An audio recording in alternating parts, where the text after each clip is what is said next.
O TV Elas por Elas Formação está cheio de novidades. A cada semana um tema diferente será trabalhado em aulas ministradas por especialistas e mulheres de notório saber. Às sextas-feiras, nossas colaboradoras se reúnem em uma roda de conversa para trocar experiências e visões sobre o assunto. Mas não é só isso. Como você já sabe, o objetivo do nosso programa é preparar e formar mulheres para a disputa política. Por isso, convidamos companheiras de todos os cantos do país para compartilhar suas histórias e trajetórias com a gente. Então anota aí, de segunda a sexta, a partir das 4 da tarde, tem TV Elas por Elas Formação na TV PT.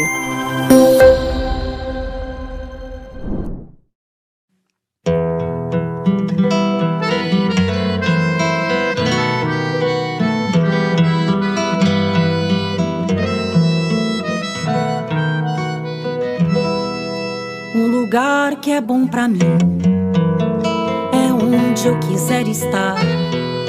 A estrela ainda brilha, ela é quem vai me guiar. Ser guerreira é minha sina, batalhando pra vencer. Tenho voz pra ser ouvida, tenho sonhos pra viver. Não vão mais conseguir me anular, me calar.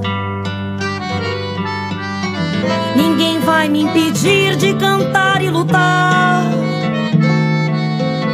Seja em casa, no campo, na rua ou na praça. Chega de mordaça, agora eu vou falar. Porque eu sou mulher pra fazer acontecer.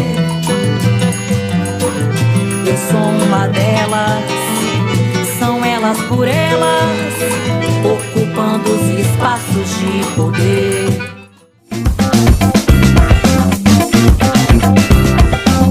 O tema desta semana é Políticas Públicas de Proteção Social e Combate à Fome. Quem preparou as aulas foi a economista e ex-ministra do Desenvolvimento Social e Combate à Fome, Tereza Campelo.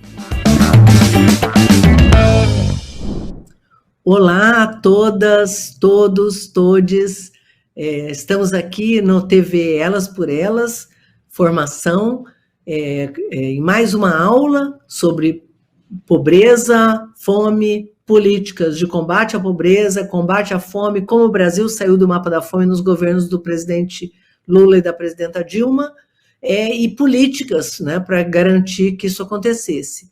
Nós falamos no nosso primeiro programa sobre como esses dados de fome, como o Brasil saiu do mapa da fome, mostrando que não é uma política só, tem que ser um conjunto de políticas públicas, né, que garantam que essa população tem acesso à renda, tem acesso a alimentos saudáveis, né? Então não é só ter acesso à renda e comer qualquer coisa, como garantir alimentos saudáveis.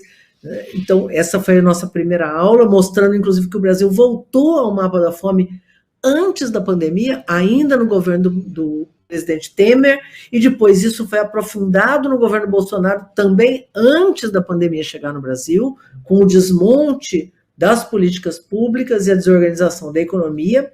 Então essa foi a nossa primeira aula. Na segunda aula nós falamos sobre o Bolsa Família, não só o que é o Bolsa Família, mas o que ele permitiu, né? Os dados que nós temos mostrando por que ele foi tão eficiente. No terceiro programa nós mostramos como o governo Bolsonaro pretende destruir o Bolsa Família e com isso aprofundar a exclusão e jogar uma pá de cal, inclusive em algumas políticas que são casadas com o Bolsa Família, como é o Cadastro Único, como é o SUAS. Né? Ao destruir o Bolsa Família, ele acaba destruindo também essas duas políticas juntas e desorganizando como o Brasil, né, vem trabalhando junto, governo federal, estados e municípios, em parceria, garantindo que o Bolsa Família chegasse no Brasil todo, em todos os nossos municípios e em toda a população que precisava. Hoje agora a gente vai falar um pouco sobre se é possível reconstruir essas políticas depois de todo esse desmonte. Né? Lembrando que o desmonte nas políticas públicas não é só o desmonte do Bolsa Família. Né? Quando a gente olha por que o Brasil saiu do mapa da fome, o que a FAO né, as próprias Nações Unidas diziam, olha, por que o Brasil saiu do mapa da fome? Eles listavam. Era prioridade nos nossos governos combater a fome e a pobreza. Isso significou o quê? Colocar dinheiro no orçamento para isso. Não só em políticas de transferência de renda, num conjunto de políticas públicas. Isso foi destruído. Segundo, ampliação da renda da população. O Brasil não vive em situação de fome porque não tem alimentos. Não está em situação de fome e de pobreza porque não tem alimentos. Está em situação de fome e de pobreza apesar de produzir alimento suficiente para, né, garantir segurança alimentar de toda a população. Por que a população não tem acesso a esses alimentos? Porque não tinha renda. Então, como que a gente garantiu o acesso à renda? Aumentando o salário mínimo, 74% acima da inflação, garantindo a geração de empregos formais, né, não esse monte de emprego precarizado, informal, onde a população não consegue ganhar o suficiente para viver. Programas como Bolsa Família e outros programas de transferência de renda, fortalecimento da agricultura familiar. Então, quando a gente fala, é possível reconstruir o Brasil? Eu diria, sim, é possível reconstruir o Brasil. Nós temos que fazer isso. Não é fácil. Aliás, é difícil, como foi difícil construir esse conjunto de políticas, mas é possível. E nós sabemos o caminho. Né? É lógico que reconstruir o Brasil, a partir de agora, não será a mesma coisa que em 2003. Né? Porque o Brasil hoje está muito pior do que estava em 2003. Lembra que a gente, né, como eu comentei no primeiro programa, nós temos hoje 55% dos brasileiros em situação de insegurança alimentar, ou seja, não sabem se vão comer o mês que vem, não sabem, tem uma parcela dos adultos que não come, pula as refeições, mais de 50 milhões de brasileiros pulam as refeições, não comem 3 refeições por dia, gente. Isso é como se a gente tivesse uma Argentina inteirinha que não come direito por dia. E mais de 20 milhões estão em situação de fome grave. Então, nós precisamos, sim, reconstruir as políticas públicas para enfrentar esse Brasil, que é um Brasil com fome, que é um Brasil com desemprego, que é um Brasil onde as políticas públicas foram destruídas. E nós temos como fazer isso aproveitando tudo isso que já se avançou. A gente conhece o caminho, por quê? Porque teve um aprendizado enorme, que não é só... É um aprendizado dos gestores, é uma construção conjunta que foi feita com a sociedade civil, inclusive. Então, nós temos que reconstruir essas conexões, reconstruir o Conceia, reconstruir as conexões com a sociedade civil organizada, com os movimentos sociais, com a rede de mulheres, né, com as organizações de mulheres, para que a gente possa estar fazendo isso em conjunto. Então, quais são as bases para reconstruir o Brasil? A primeira grande, né, no que se refere a essas políticas de combate à pobreza e combate à fome. A primeira delas é que nós não pensamos política social somente como justiça social, que já seria super importante, né? A alimentação é um direito, né? A viver com dignidade é um direito, está na Constituição Federal. A superação da pobreza é um direito, isso está na Constituição Federal. Mesmo assim, a população não tem acesso a políticas públicas. Então, quando a gente fala... Nós queremos, sim, justiça social, nós queremos garantir o direito humano à alimentação, mas fazer isso é bom para o Brasil. Por quê? Porque ter gente com renda, ter um trabalhador com um trabalho digno, com renda, ter a trabalhadora com um salário digno, com renda, garantindo empregos formais, garantindo carteira assinada, tudo isso faz com que o Brasil cresça mais. Nós temos uma riqueza no nosso Brasil. A riqueza é a nossa população. Né? Nós não precisamos exportar toda a nossa comida. Quando a gente exporta nosso alimento e acha que isso gera riqueza para o Brasil, não gera. Gera PIB, né? Só que o povo não come PIB, né? Como diria a nossa ex-deputada federal, querida economista Maria da Conceição Tavares. O povo não... o PIB está bem. Que coisa, né? O PIB não está bem, tá, gente? O PIB está muito mal. Mas, mesmo que estivesse bem, o povo não come PIB. Né? Agora, se a gente tivesse o povo com renda, com salário digno, com políticas de transferência de renda, com aposentadoria, com benefício de prestação continuada, com uma rede de proteção de renda, isso faria o Brasil se dinamizar. Então, aumentava as pessoas comprando alimento, comprando eletrodoméstico, tudo isso faria o Brasil movimentar o que a gente chama de mercado interno. Então, nós não podemos pensar política social descasada da política econômica. As duas políticas se ajudam, né? Ter a população com renda ajuda o Brasil a crescer. E mais, se a gente fizer isso casado com a questão ambiental, aí sim nós vamos entrar numa nova era no Brasil. Então, para nós, o fundamento da reconstrução do Brasil é que não existe separação entre o econômico, o social e o ambiental.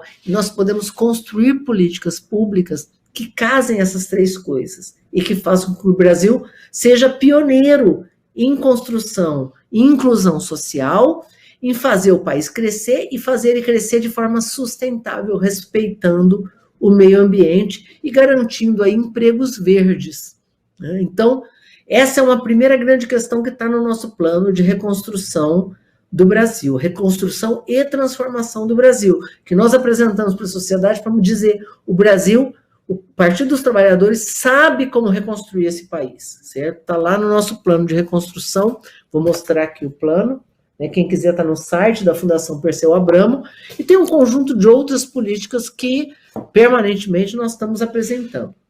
A segunda grande questão que está também no nosso plano de reconstrução e que está na lógica de como reconstruir o Brasil.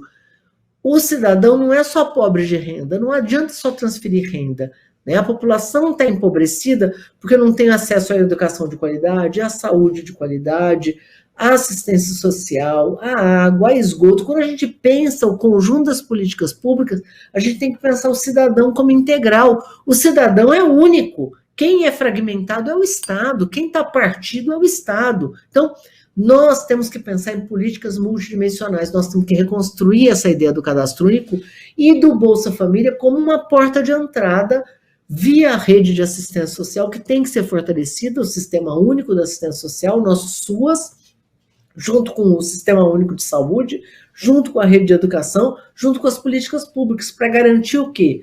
Que essa família tenha acesso ao conjunto dos seus direitos, conjunto de políticas públicas. Então, a superação da pobreza e da fome, ela é uma garantia de construção de políticas que a gente chama de multidimensionais, intersetoriais, casadas, integrais, né, superando o conjunto das desigualdades. Em especial, lembrando sempre que quem é pobre não é igual todo mundo. A pobreza tem gênero, a maioria são mulheres, chefes de família, tem cor, né? Então, quando a gente fala da superação da pobreza, nós temos que enfrentar também o racismo estrutural, nós temos que enfrentar também uma sociedade patriarcal. Então, um conjunto de políticas públicas que, ao ser construída, ela garante acesso, ela garante que o Estado esteja olhando esse cidadão, superando desigualdades estruturais, não só de classe, de gênero e raça e cor, garantindo aí a superação do racismo estrutural, da misoginia, de um conjunto de políticas de exclusão da população LGBTIQI+. Então, existe um conjunto de políticas que vinha sendo construída, que foi interrompida por esse governo Temer e Bolsonaro e que tem que ser retomadas. A terceira grande questão é a busca ativa. Não basta dizer que tem aqui um aplicativo, entre nesse site e tente se cadastrar. Não é isso que o Estado quer. Se o Estado quer superar a pobreza, ele tem que ir atrás da cidadã, do cidadão, dessa criança, garantindo que ela tenha acesso, pessoa com deficiência, com acesso a políticas de saúde, de educação, de emprego, de qualidade de vida, da mesma forma a população periférica, a juventude periférica, garantir a cultura, garantir a educação. Então, quando a gente fala em superar a pobreza e as desigualdades e a fome, nós estamos olhando isso tudo, e é a obrigação do Estado ir atrás, e um aplicativo não faz isso, né? Nós temos que fazer, a gente vinha num processo de construção do cadastro único, nós tínhamos que avançar muito, isso foi interrompido, né? Mais uma vez dizendo, acho que a gente fez pouco, tinha que ter feito mais, mas nós sabemos o que fazer, o Brasil construiu um caminho e virou um exemplo para o mundo todo, né? Então, terceira questão é a busca ativa, né, e o programa de transferência de renda como sendo uma porta de entrada para essa população de baixa renda. E a quarta grande questão, já falei um pouco sobre isso, é que eu acho que a reconstrução exigirá que nós sejamos mais ousados no enfrentamento das desigualdades de gênero e das desigualdades de raça e cor. Portanto, nós temos que pensar de forma ativa em construir políticas públicas que permitam uma inclusão diferenciada da população negra, né, que garantam um acesso diferenciado da população negra. Eu acho que esse é um grande desafio das políticas públicas no futuro. Agora, depois desses 4 episódios, eu acho que a gente tem não só uma compreensão melhor sobre o que levou o Brasil a sair do mapa da fome e o que nos colocou de volta no mapa da fome com a destruição das políticas públicas e de um modelo de desenvolvimento inclusivo, e olhando esse histórico recente, nos dá também a convicção de que o Brasil conhece o caminho. Nós temos como reconstruir esse país e reconstruir de forma a transformá-lo mais ainda, né, garantindo que a gente avance num modelo de desenvolvimento sustentável, né, respeitando o meio ambiente, construindo uma indústria que respeite o meio ambiente, parando de desmatar, e com todo esse processo gerando mais empregos sustentáveis, superando a situação de informalidade. E, ao fazer isso, temos que fazer garantindo que as desigualdades sejam superadas, principalmente as desigualdades estruturais de gênero e raça no Brasil. Então, eu acho que nós temos não só um caminho difícil pela frente, né, mas nós, mais do que ninguém, temos o que dizer à população, dando esperança, que é o que move, né? É possível reconstruir esse Brasil. Não é verdade que nós estamos fadados, destinados à fome e à pobreza, né? Isso era o que se dizia antes. O Brasil mostrou que é possível superar a fome. Então, nós podemos superar a fome, a pobreza e as desigualdades de novo. E eu espero ter passado essa mensagem nessas 4 aulas. Muito obrigado pela oportunidade e contem sempre comigo. Eu recebo o Bolsa Família, né? Estou no programa e já tenho uns 15 anos que recebo o Bolsa Família. Na época, não tinha tanto imposto. Imposto a gente sempre pagou, né? Mas hoje está muito caro. O imposto que a gente paga é muito caro. Aí o dinheiro que a gente recebe hoje não dá para fazer o que a gente fazia antes, na verdade. Eu comprava o uniforme das crianças com esse dinheiro, eu comprava o material escolar, né? E hoje não dá para fazer isso mais. Na época que era o PT, era quando a pobreza tinha o que comer. Hoje, a população pobre está passando fome.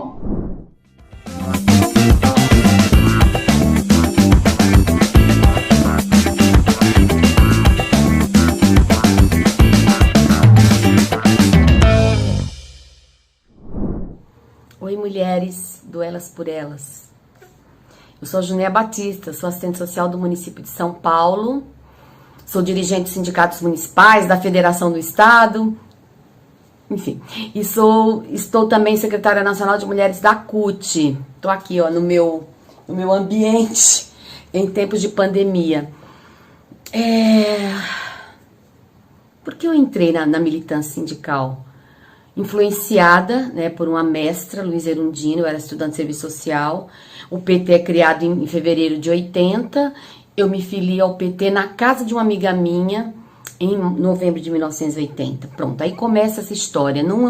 Eu virei uma militante, mas não organicamente, né? No final dos anos 80, já na Prefeitura de São Paulo, passei no meu concurso para serviço social, assistente social. Eu começo, então, a lutar, né, em defesa da classe trabalhadora, do setor público, especificamente naquele momento. E aí, no meio disso, eu começo a ver vários focos de militância, né? A defesa das mulheres, então tendo um viés mais feminista, também a defesa e o combate ao racismo, também a defesa da comunidade LGBTQIA+, assim, várias coisas eu fui fazendo, né? E aí várias lutas, muitas brigas por condições de trabalho na CUT, quando eu começo a me envolver já na Central Única dos Trabalhadores, vou fazendo várias coisas.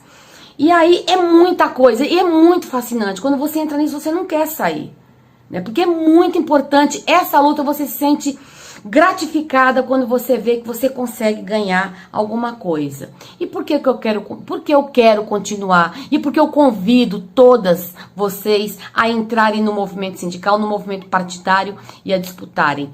Porque enquanto existir, né, essa coisa aqui, nós temos que continuar na luta até a gente ter uma vida com direitos e sem violência. Então, mulherada, venha pra militância, vocês vão amar. Deixa meu abraço. Fora Bolsonaro.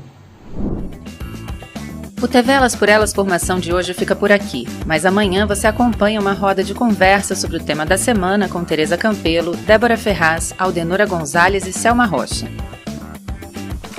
Você encontra todos os nossos programas no canal da TVPT no YouTube